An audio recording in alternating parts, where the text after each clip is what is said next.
Hello everyone, welcome to our channel HR the way to success. स्वागत है आप सबका एक और नई वीडियो में।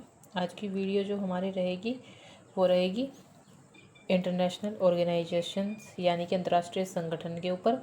इसके दो टॉपिक UNO और वर्ल्ड बैंक हम पहले कर चुके हैं। जिन्होंने वो वीडियो नहीं देखी वो जाके वो वीडियो देख सकते हैं। आज का हमारा जो टॉपिक रहेगा वो रहेगा WTO यानी कि वर्ल्ड ट्रेड ऑर्गेनाइजेशन, विश्व व्यापार संगठन। तो विश्व व्यापार संगठन क्या है? विश्व व्यापार संगठन WTO एक बहुपक्षीय संगठन है जो सदस्य देशों के बीच व्यापार समझौतों पर बातचीत करने और किसी भी व्यापार विवाद को हल करने के लिए एक साझा मंच तैयार करते हैं। वर्ल्ड ट्रेड ऑर्गेनाइजेशन क्या है? जो एक बहुपक्षीय संगठन है और जो WTO के सदस्य देश हैं उनके बीच व्यापार के समझौते यानी ट्रेडिंग के रिलेटेड जो भी समझौते हैं, जो भी बातचीत हैं, जो भी उसके कोई प्रॉब्लम्स हैं, उसमें विवाद हैं, उनको सोल्व करने के लिए एक मंच तैयार करते हैं। ठीक है, अब आते हैं हम WTO की संरचना। WTO की संरचना के कुछ पार्ट्स हैं, जैसे मंत्री सम्मेलन। यह WTO का सर्वोच्च निर्णय लेने निकाय है जिसमें सभी सदस्य देशों के अंतर्राष्ट्रीय व्यापार मंत्री शामिल होते हैं।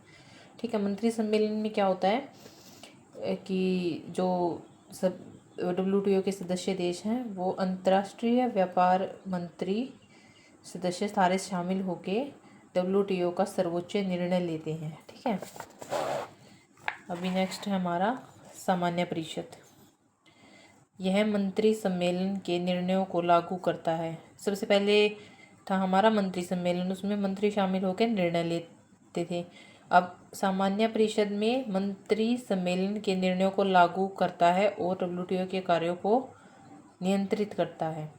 मंत्री सम्मेलन में निर्णय लिए जाते हैं, सामान्य परिषद में निर्णयों को लागू किया जाता है और कार्यों को नियंत्रित किया जाता है। ठीक है, सदस्य देश WTO में 164 यानी कि 164 सदस्य देश है। ये हमारे यहाँ पे शॉर्ट क्वेश्चन भी बन रहा है, कितने सदस्य देश हैं? 164 सदस्य देश हैं। पर्यवेक्षक 23 देश पर्यवेक्षक के रूप में कार्य करते हैं। टोटल हैं हमारे सदस्य देश WTO के 164 और पर्यवेक्षक कितने हैं? 23। अब आते हैं हम WTO के उद्देश्य क्या हैं, किस उद्देश्य से WTO की जो है स्थापना की गई थी। वैश्विक व्यापार को बढ़ावा देना, आर्थिक विकास को प्रोत्साहित करना, जीवन स्तर में सुधार करना, अंतर्राष्ट्रीय व्यापार में तनाव को कम करना, विश्व व्यापार को सुचारू रूप व पूर्वानुमानित करना। ठीक है, क्या उद्देश्य थे? सबसे पहला था वैश्विक व्यापार को बढ़ावा देना यानी कि जो विश्व भर में ट्रेडिंग होती है उसको बढ़ावा देना। फिर इकोनॉमी को स्ट्रॉन्ग करना यानी कि आर्थिक विकास को प्रोत्साहन करना, लोगों के जीवन स्तर में सुधार करना, अंतर्राष्ट्रीय इंटरनेशनल जो ट्रेडिंग है उसमें स्ट्रेस को कम करना यानी कि तनाव कम करना, विश्व व्यापार को सुचारू रूप से पूर्वानुमानित करना। ये क्या है? WTO के उद्देश्य हैं। ठीक है, यहाँ तक सबको क्लियर हो गया? अब आगे चलते हैं।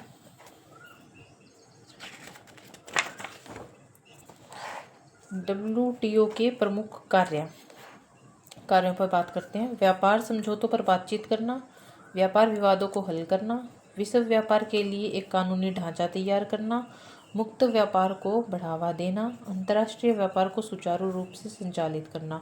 तो पहले हमने क्या देखा था कि उद्देश्य क्या है, अब हम देख रहे हैं कार्य क्या क्या है।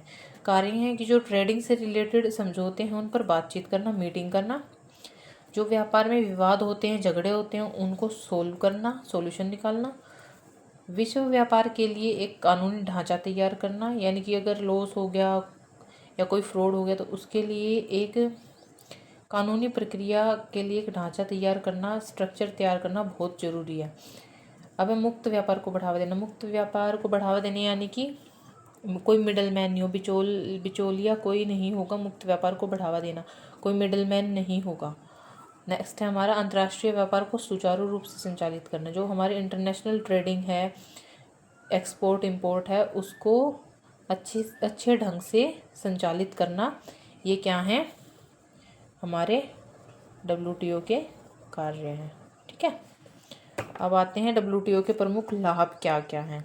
लागत में कमी, जीवन स्तर में सुधार, विवादों का निपटारा, व्यापार तनाव में कमी, आर्थिक विकास, रोजगार में प्रोत्साहन, अंतर्राष्ट्रीय व्यापार कर की लागत में कमी, सुशासन को प्रोत्साहन, विकासशील देशों का विकास, कमजोर को मजबूत बनाना, पर्यावरण व स्वास्थ्य का समर्थन, शांति व स्थिरता को बनाए रखना। अब एक दोबारा से देखते हैं कि WTO के हमारे प्रमुख लाभ क्या क्या हैं। ठीक है, इसके बारे में हम डिस्कस करेंगे। लागत में कमी यानी कि मुक्त व्यापार के जरिए हम लागत में कमी करते हैं WTO के थ्रू। जीवन स्तर में सुधार, लोगों की जीवन स्तर में सुधार करते हैं। विवादों का निपटारा यानी कि जो झगड़े होते हैं उनको सोल्व किया जाता है। अभी नेक्स्ट है हमारा व्यापार तनाव में कमी। अगर मुक्त व्यापार होगा तो ऑटोमेटिक व्यापार में तनाव में कमी आ जाएगी। आर्थिक विकास, ये सबसे इम्पोर्टेंट है। ठीक है, ये मैंने आपको बताया था कि WTO सबसे ज़्यादा किस पे काम करती है, आर्थिक विकास के ऊपर। रोजगार में प्रोत्साहन, अब जब आर्थिक विकास बढ़ेगा तो एक्सपोर्ट इंपोर्ट बढ़ेगा, व्यापार बढ़ेगा तो लोगों को रोजगार मिलेगा। अंतर्राष्ट्रीय व्यापार कर की लागत में कमी, अब ज़्यादा जब प्रोडक्शन ज़्यादा होगा तो ज़्यादा व्यापार होगा तो अब हम सारा प्रोडक्शन अपनी कंट्री में यूज़ नहीं कर सकते, तो हम अंतर्राष्ट्रीय लेवल पर, इंटरनेशनल लेवल पर ट्रेडिंग करेंगे तो उसकी लागत में कमी आएगी। सुशासन को प्रोत्साहन मिलेगा, विकासशील देशों का और भी ज़्यादा विकास होगा। जो कमज़ोर हैं यानी कि ये लगा लो जो फैक्ट्रीज बंद